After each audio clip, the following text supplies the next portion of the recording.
Good evening, everyone, and welcome to another edition of Meet the Musicians in Your Neighborhood, coming live to you from Treaty 6 territory and the homeland of the Métis.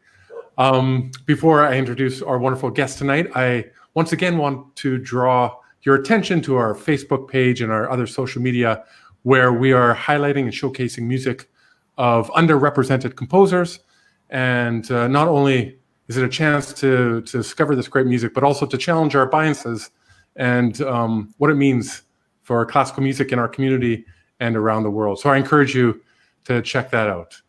So Saskatoon, like I mentioned last week, is usually opera month here in Saskatoon. And but instead, we are going to have some singers on our program. And tonight, we have none other than Andrea Lett, the soprano. Hi, Andrea. Hi, how are you doing? Good. How are you doing? Very well, thanks. Good. And where are you coming live from?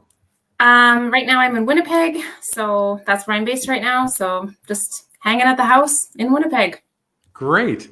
And speaking of places, where did you grow up?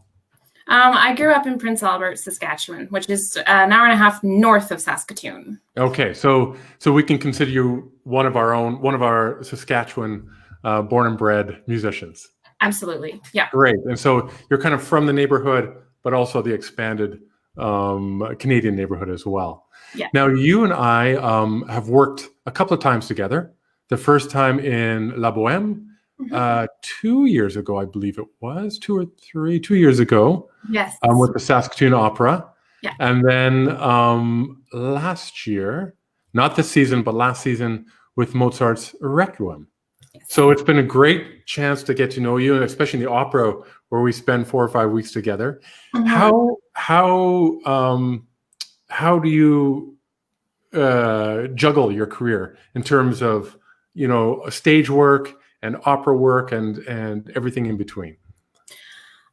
I think at this point, a lot of it is kind of just throwing everything out there, and then whatever I get hired for. But it's to be completely honest, I haven't had to do too much juggling, but it's been more of just sort of trying everything and seeing what fits really well in my voice, where there are really good connections made with people. I've always really enjoyed singing in Saskatoon, both with the Saskatoon Symphony and with the Saskatoon Opera.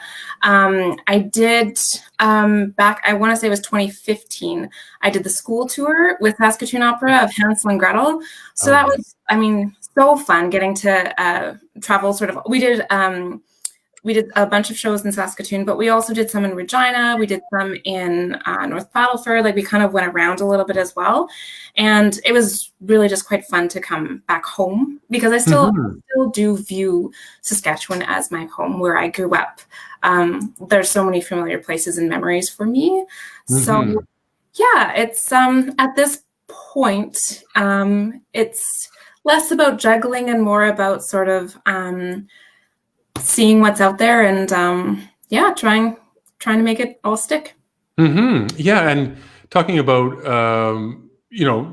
seeing what sticks now with this unusual time that we're in, of course.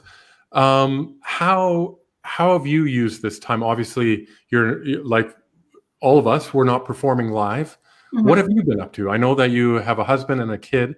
How has that worked out in the last few months?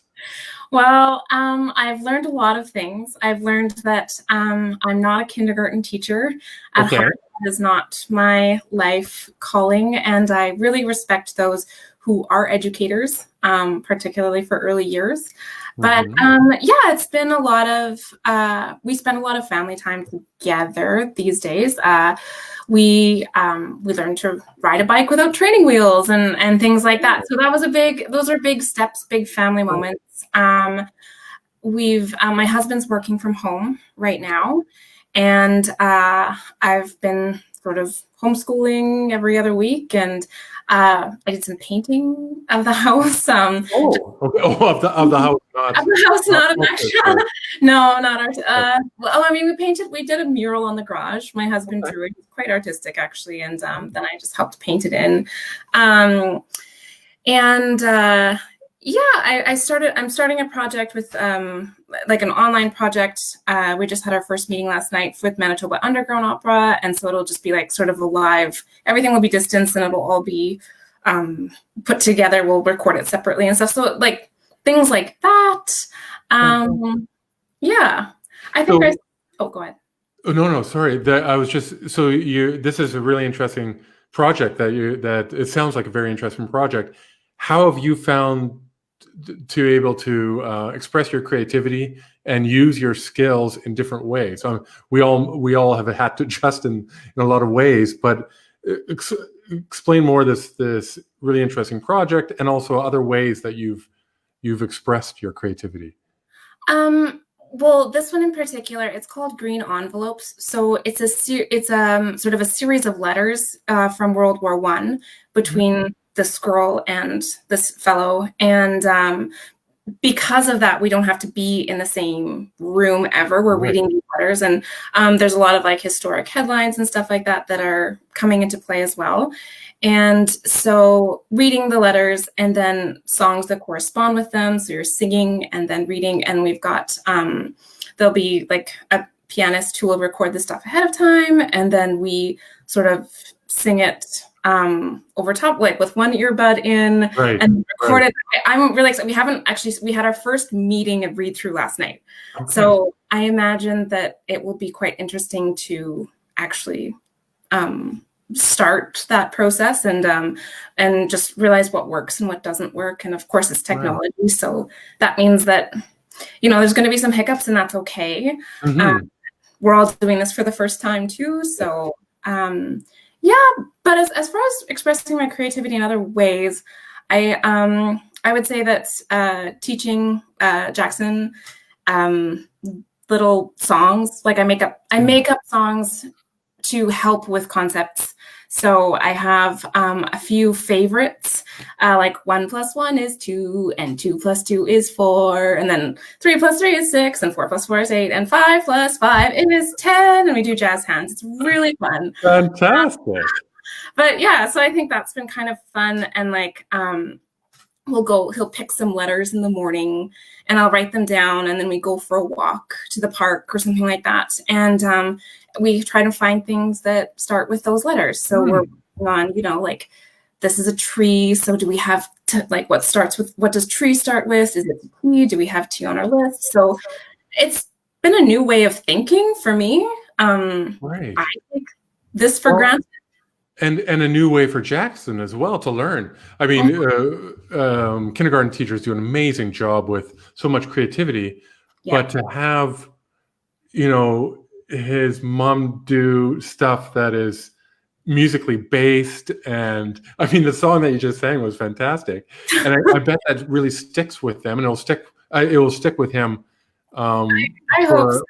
For a long time, I imagine, because it's such a unique experience and unique to him. I'm sure a lot of his classmates aren't getting that. So bravo to you to bring that creativity into your, I enjoy it, right? It's one thing that I can do. Like if I can't do everything, there are lots of skills that other people have that I don't. And this is one that I do have. And so I'm like, well, let's use this. Let's see if he likes it. He loves music. He loves dancing. So it's great. Okay. It's fun.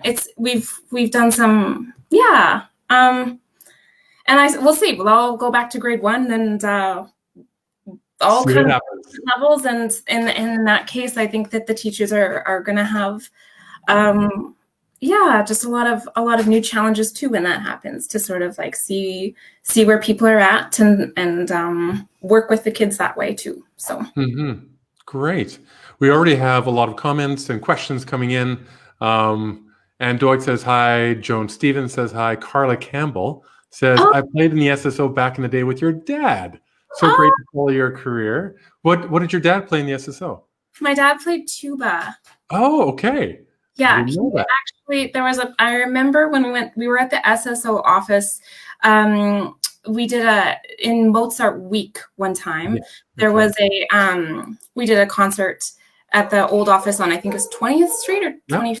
Yeah. And there's a picture in Mark Turner's office of the SSO from the 80s. And I remember I found my dad, he was in there. So it's kind of Fantastic. Oh, yeah. that's great. And Ella says hi. She's always following along, which is fantastic. She said, where are the origins of your love of singing come from, and how did you decide to make it your career? Great question. Well, growing up in Prince Albert, they have, when I was in high school, I think they built the E.A. Rawlinson Center for the Arts. So there was always, and I was a dancer. And so I grew up with music around. Like my dad was a musician, as he was a band teacher. And so I knew that I liked singing. I did some like Broadway North shows. If there's anybody in Prince Albert who knows the Broadway North Theater Company, like I started kind of dancing in the chorus and doing some stuff. And so he played tuba beside Don. Yeah, look at there. You can see Don McLean-Bellick. That's fantastic. Yeah, so that's kind of how I started. I ended up going into music in university. Sort of took a roundabout way getting there, but I got there.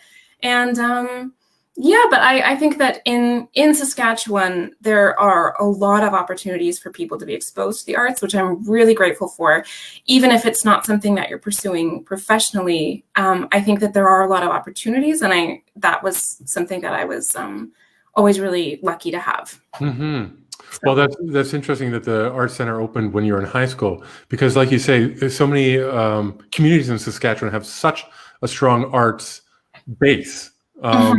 And even if they don't have a hall, there seems to be a strong history of this music everywhere. So no matter where you're from, it seems in this province, you seem to get a strong base, which is really exciting. And I think a lot of people from elsewhere should know about that great base here in Saskatchewan. Yes, absolutely. Yeah, Megan has a question. How does being a parent change the way you see or experience music? I definitely cry a lot more. I definitely think that I feel things differently. I think when I was young, in what way?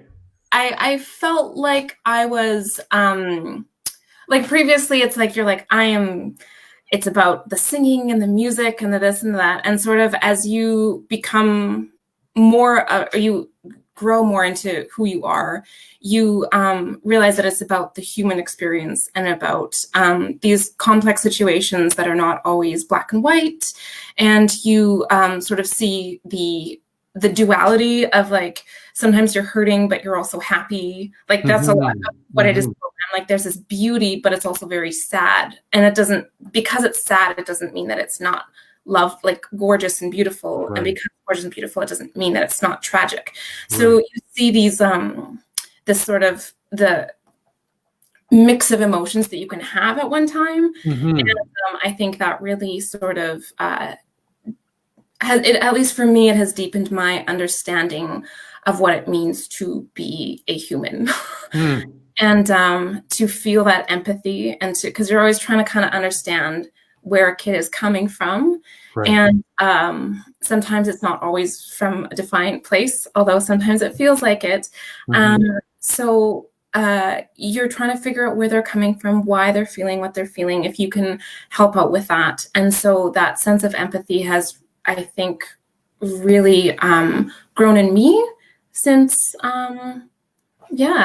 since being part of a kiddo's life. Right. So it's not just how being a parent has affected your music, but of course the other way is around how the deep feelings, like you say, music is such an interesting thing. We can talk about it. We're talking about it right here, but you can't really pinpoint it ever. We can talk for hours and circle around and say, no, this and this and this, and get very caught up in it and emotional, but to actually get the essence, you have to experience it. And like you say, there's so many emotions in that layered, and some are seemingly so stark and out there, but that for another person might be layered with so much more as well. So that's interesting how that affects who you are as a parent. That's fantastic. So I'm not a parent, so this is very interesting to me, and how I should ask a lot of parents and musicians that exact question. That's great. We've got a lot of other great hellos. Christine, so excited to see you pop up on this feed tonight. I went to Christine. What's that? Okay, she just, yeah. Yeah. Much exciting, yeah. Nice. And just circling back to the pre-recorded music that you're performing now or recording, how does performing, this is from Megan, our wonderful person on staff at the SSO, how does performing with a pre-recorded track change how you approach the music? Well, I haven't done it yet, but okay. I know that we're going to have meetings with Kimberly and Bartzak, I think is how you pronounce her last name. She's going to be the sort of the music director for it. And so we're going to have a Zoom meeting ahead of time to sort of discuss where we want time taken, what our thoughts are, and to discuss tempi. And then it's going to be a little bit like karaoke. Right. Which is fine. Like, I mean, a lot of people do auditions, like music theater auditions that way with a backing track. And it's one of those, you don't call all the shots anymore, and that's okay, right? It's sort of giving up a little bit of control. And but at the same time, you're, like you say, you're collaborating, you'll be collaborating with the music director and the pianist, I'm sure, to say, hey, let's take a bit of time here. What do you feel about this or that? That you usually do in live performance or at least rehearsals. Yeah. And then in the live performance, it can go either way. But in this situation, you kind of have to make those decisions ahead of time. And then you're almost at the mercy of the pianist if they are the person doing the track first. Yeah. And I think that it goes, maybe, I don't know, you might feel differently, but with an orchestra, there are moments of flexibility, but there are moments where it doesn't matter if I want more time. If the orchestra's not gonna, if the ball is rolling, it's like, well, you just have to figure it out and catch up, right? It's like, it's not like just because it's a live performance and it's you, the conductor, and myself or the singer, and then the orchestra, that it's all up to the singer, right? Like it's, there are moments where we need to be listening to, and we don't really have a say in how things are going. And that's good. That's okay. Right. It's a relationship. Well, and hopefully it's a give and take. Yes. And not too one-sided either way. But I think that's the exciting thing about live performance, because like you say, sometimes, even as a conductor, it might be, I'll be wanting something this way or that, but if the whole orchestra is gone, we got to go, or we got to go back. And that's wonderful too, because you think, wow, this is new. This is something different. And it's kind of exciting in a certain way. And those moments when everyone does it at once, and it's different than what you rehearsed, I find those moments so special. Even if it's a risk that maybe doesn't pay off in the end, there's something exciting about taking that risk. Yeah. And I also find a difference between working with singers and piano. Like if we work together, we have, rehearsal beforehand, because piano is so immediate. Same with choirs. The choir, they'll just follow piano or the pianist because they're usually so good. They can adjust here and there. But with a live 70, 80 person, 100 person orchestra, there's a lot more that we have to take into consideration. And so I can imagine with this new this new way of recording things, what you're going to do. I'm very curious and interested. And I've done it before, of course, with others, but each person's experience is different. Yeah, I'm excited too. Like I said, I've never done this before. It's all pretty new. So we'll see how it goes. But I'm very excited to be making music again, because it's been a while. It's been a few months, yeah. Well, and such an interesting project. I want to ask about the project, but there's a lot of other questions come in. But if we have time, I'd love to ask what kind of music you are performing for that. Well, just quickly, what's the music for that? So there's a lot. It's kind of a mix. There's a mix of some not folk songs, but definitely like sort of World War I era songs. Yeah. I haven't learned it all yet, or even taken a solid look at it. but I like there's sort of, so it starts off this like by the light of the silvery moon is being sort of hummed, and then sort of things that more pieces that are pertain to the period, or the text that's sort of being said between, there's a line from one of the letters, then there'll be something, there's a couple of things in Italian as well. Yeah. Okay. Nice and fitting for what the text says. Excellent. Yeah. Christine wants to know, what's your favorite genre to listen to, and then your favorite to perform? Because we musicians, we listen to a lot of things different than what we perform. I'm really into, I just finished painting a couple of rooms, and it was kind of interesting because I was like, what do I actually want to listen to? Because I realized that I don't actually listen to a lot of music, because sometimes it's just nice. The silence is actually really nice for me, because when you're constantly sort of having it, I found that I really like French, like the playlist that I was always going back to was like the Ratatouille soundtrack. Okay. So that French cafe jazz, which I really, to me, it's very soothing. It's not super complicated progressive jazz, which I appreciate very much. And I definitely might listen to live, or I definitely would listen to it live, but it's easy. It's interesting enough. I like to pick out the French words and be like, wow, what are they really talking about? Right. And but yeah, if you're on Spotify, or I don't know if I should say that if you're on Spotify, because I know that they have some oh no, it's all good.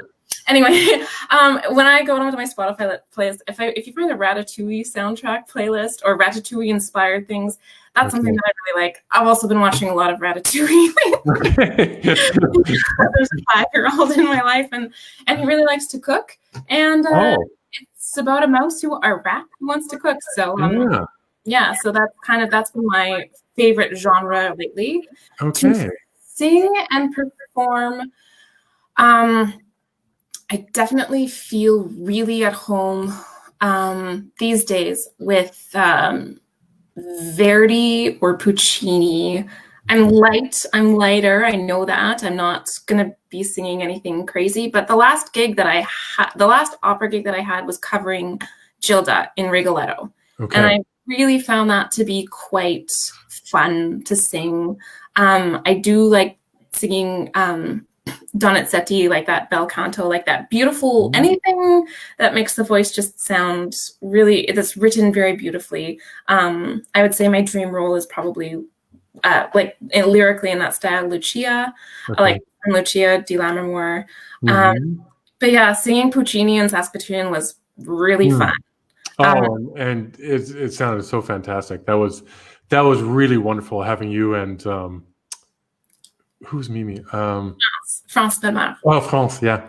With you two, and then the big sextet there, and the whole, that was really exciting. There. I love that you're mixing your genres with the French, some Jacques Preux or whoever it is. Wonderful, wonderful stuff. Dawn McLean-Bellick wants to know, what's your favorite musical memory as a child? Well, I did a lot. I played piano in music festival growing up, and those were I enjoyed that a lot. But I think my dad, I used to go down into our basement, and my dad was a jazz guitarist as well as a player. And we would just go down and sing jazz. I would go down and sing some jazz standards with him. Oh, fantastic. It was really, I really enjoyed that. It was just a time for us to sort of make music together. There was a restaurant in Prince Albert called Amy's. And sometimes we would, my dad would play there quite often, and my brother would play saxophone, and I would get invited up for like a couple songs. Like they didn't singing for every piece because it is background music, but I would get to go up and I would get to sing with them. And so there are a lot of really beautiful memories that I have making music with them, and learning sort of some of the old standards, and then listening to them sort of, and then trying to imitate things that imitate the scatting and stuff like that. And I was probably way off, but it was fun. It was it wasn't like, I mean, if I listen to it now, the things that I did, I would be like, oh my goodness, I had no idea. But it was just like young, just excited about the genre, excited to be singing, and excited to sort of, learn about music. And have a chance to actually do it. That's so exciting that, first of all, that you got to make music with your family, with your dad and your brother, and then to actually perform it, at times in front of an audience. That's special. And do you still perform with your dad or with your brother? Well, everyone's in, like, my brother's in Ottawa right now, and my dad's in Red Deer actually right now. Okay. So we're not together as much. Like, it's just, we're all kind of in different places. Mm-hmm. But actually, I did a recording for CBC last April, I want to say. And one of the things that I did was Somewhere Over the Rainbow. And I got my brother to play piano because he was in Ottawa. He just came down to Toronto and he just played piano for that one song. Mm. And then they aired it on Saturday afternoon at the Opera. Wow, and, fantastic. Yeah, and so my brother is a saxophone player, but he can play piano. He's a good pianist, but he would, So I remember him we were walking into the Glenn Gould studio in Toronto, and we're looking at, there's been some phenomenal concerts that have been recorded here, and we're in this, the piano is so gorgeous and all these things. And my brother was just like, I can't believe that the first time that I'm here in the studio is playing the piano.